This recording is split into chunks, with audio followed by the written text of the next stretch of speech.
Hi everybody.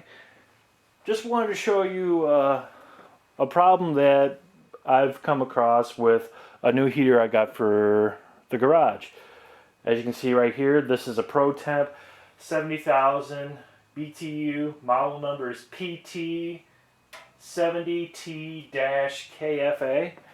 It's a 70,000 BTU multi-fuel heater. I'm using kerosene, of course, because kerosene produces less of a stink than using diesel fuel, but you can run diesel on it. I've only had the unit for about 2 weeks and used it about 2 or 3 times and worked fine until it had this particular problem. And I'm going to replicate it for you on video.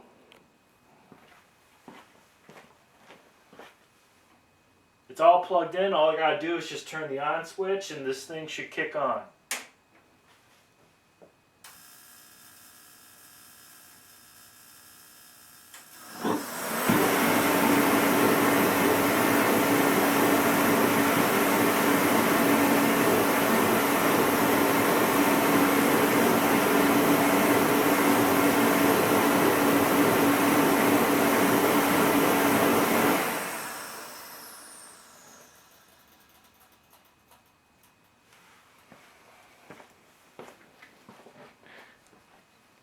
As you can see, the white smoke, that's actually kerosene, unburnt kerosene being shot out the system.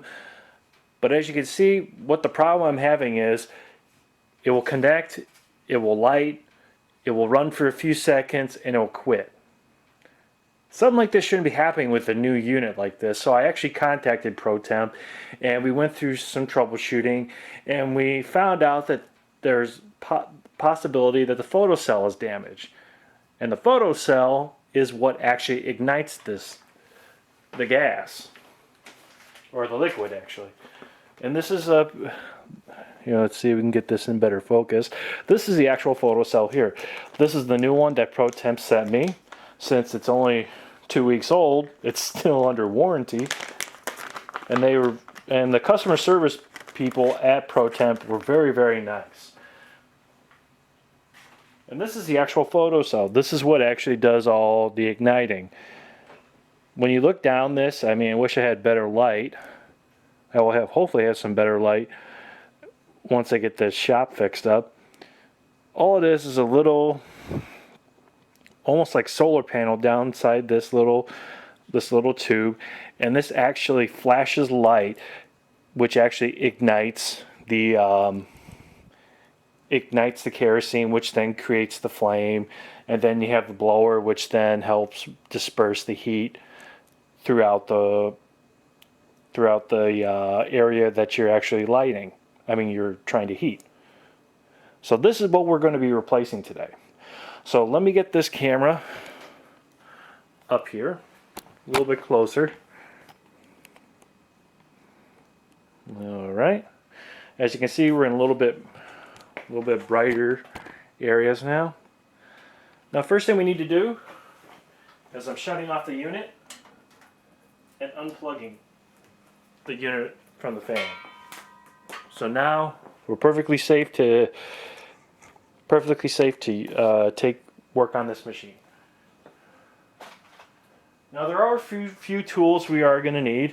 You can use a regular Phillips head screwdriver, but I'm just going to use my little Milwaukee 12-volt impact to make things quick.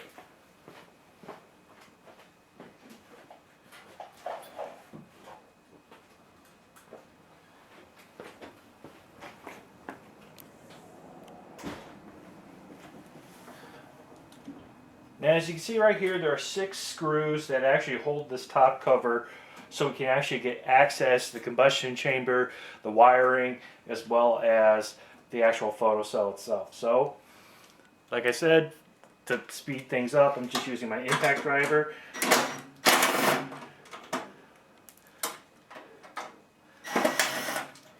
And to kind of give you a little bit of background on this heater, I was always searching for a new heater for my garage. Before I had propane units. I still have one propane unit right now that still works pretty good.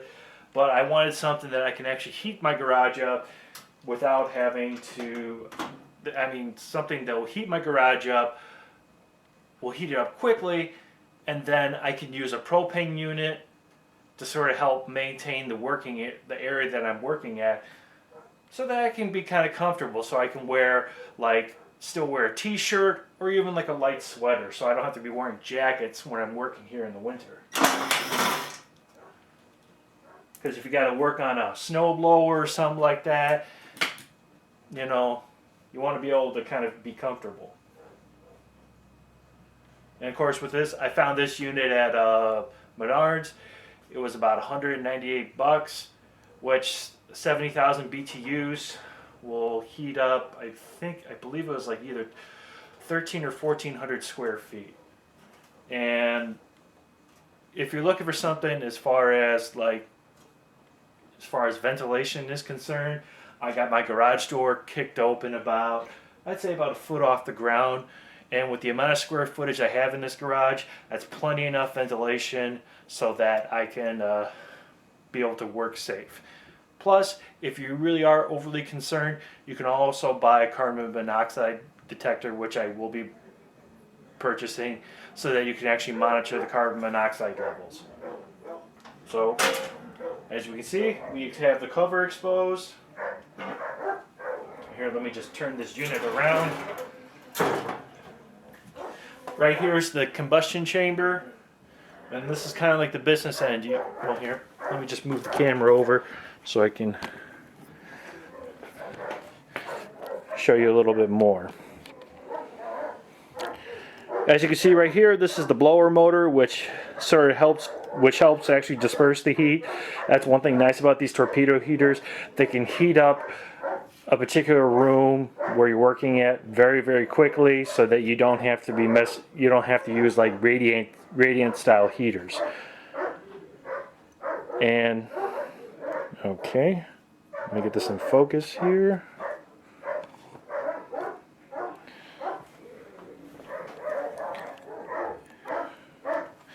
And the particular culprit that we're looking at is actually right here. This is the photocell. There's actually a hole in this back plate of the combustion chamber where the photocell sits. Now, one thing that they do recommend is this little bracket here where the photocell is plugged into. You actually have to make sure that the photocell is nice and flush to that hole. If it's bent in a certain way, that will also affect the performance and also the function of the heater. Now, for this next step, I'm kind of doing this on a tripod here. The next step that we're going to need to do is we need to take this plate off. This is the control panel. You have your thermostat as well as the on switch for the fan and also the igniter, the photocell. So it has 4 Phillips head screws. I'm just going to take these off, which will then expose the panel.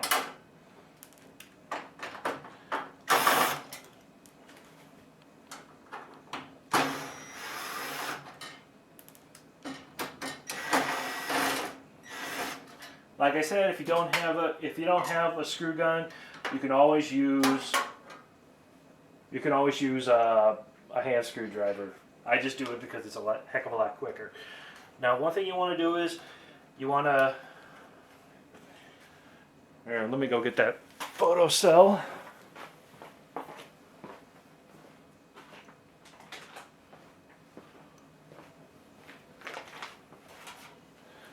Now, one thing you want to take a look at is actually take a look at the photocell itself. Kind of look at the connectors and see what it looks like, because then you're going to look at the control panel and find where it's at.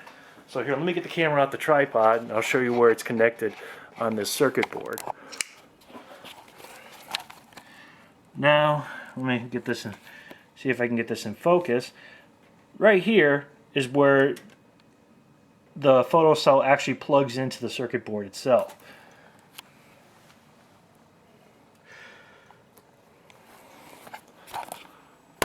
I'll get you back on here.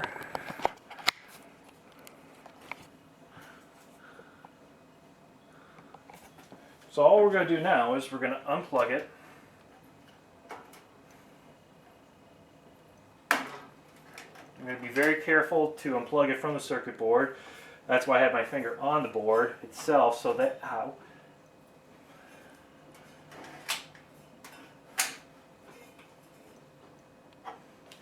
Darn it. Looks like I'm going to have to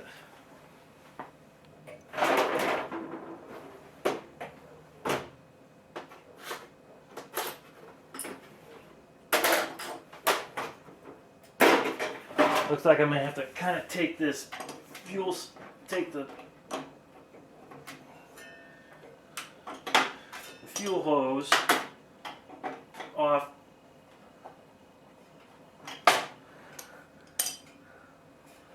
I'm hoping I don't have to take the fuel hose off just to get access to this.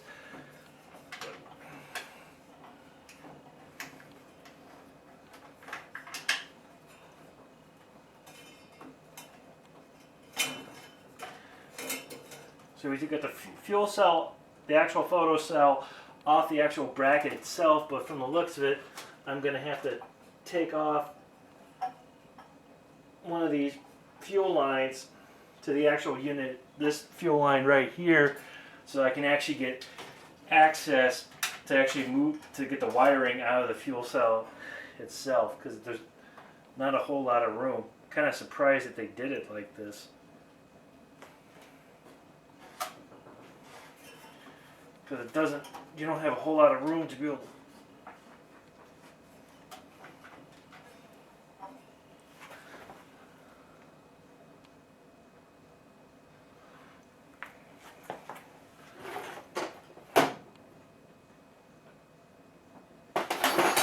Well, lots of times these kind of repair work's kind of like trial and error.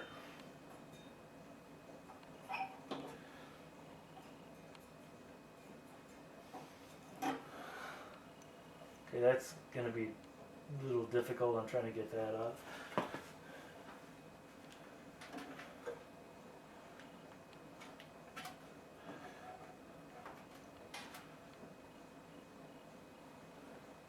I think the best thing we're going to do now is we're just going to get a pair of wire. We're going to get a pair of wire snippers, and we're just going to clip this.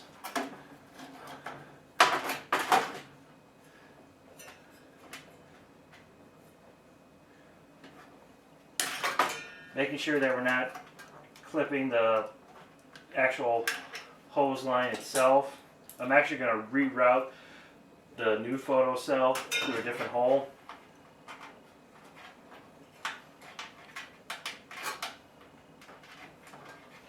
See if I can.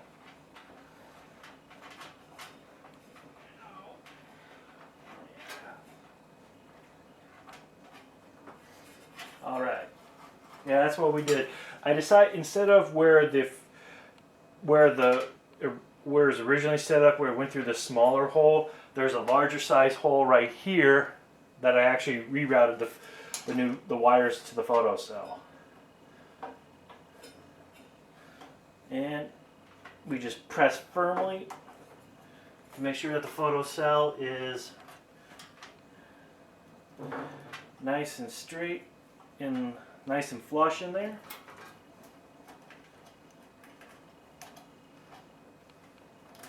Kind of reroute the wire, and then we're just going to plug it. We're going to plug it back in there.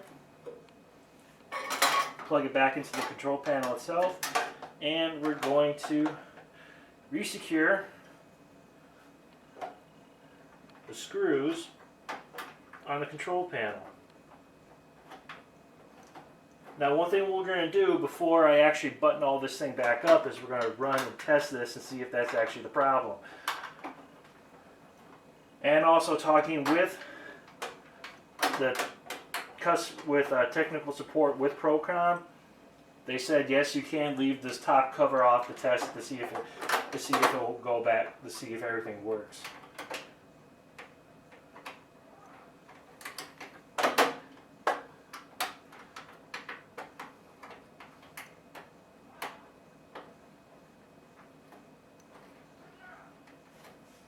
Okay, looks like I had everything started back on there. I'm just going to kind of leave it like that for the time being. Move everything out of the way. Then we're going to move the camera back.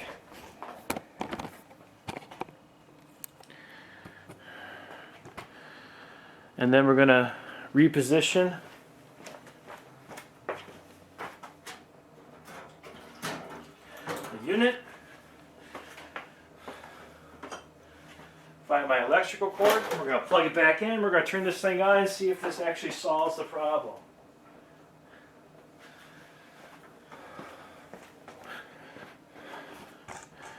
You want to see if we get this in better view. We can actually zoom out a little bit.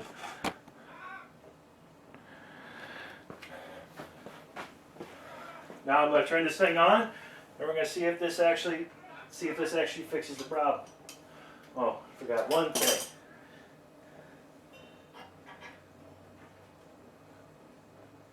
I forgot that one hose clamp I accidentally took off. Want to make sure that's back and secure. Now we're going to turn the heater on and see if replacing the photocell actually solves the problem. If it doesn't, then we'll have to go back to the drawing board, contact ProTemp, and go to the next step, which is, well, I'll probably have to take this heater to a licensed technician, and they'll have to go through it and find out what's wrong with it.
And as we can see, YouTubers, apparently that's not the problem. There must be something further going on with the actual unit itself that's probably going to require an actual licensed technician to go through this unit and find out what exactly is wrong with it. From talking with the customer support at ProTemp, they said replacing the photocell was the probable cause of this issue, but looks like it's going to need some further investigation. Even though we didn't fix the problem with this particular heater, I'm just glad that I was able to make a video to kind of show you if you have a kerosene torpedo heater, and if it does have this problem, then more likely it probably is the photocell that's actually wrong with it. And just with a few tools, you can actually repair this yourself without having to spend top dollar to go to an actual repairman and have these things checked out. But luckily, if you have a new unit like this, and if it's under warranty, you can always contact your manufacturer and try to find the closest technician that can actually look at this, as well as starting a paper trail with the company so that they know what's going on with this unit. I really appreciate the views, YouTubers. You can always like, subscribe, favorite, and if you have any questions, just always leave it in the comment section. I will get around to it, and you all have a good one.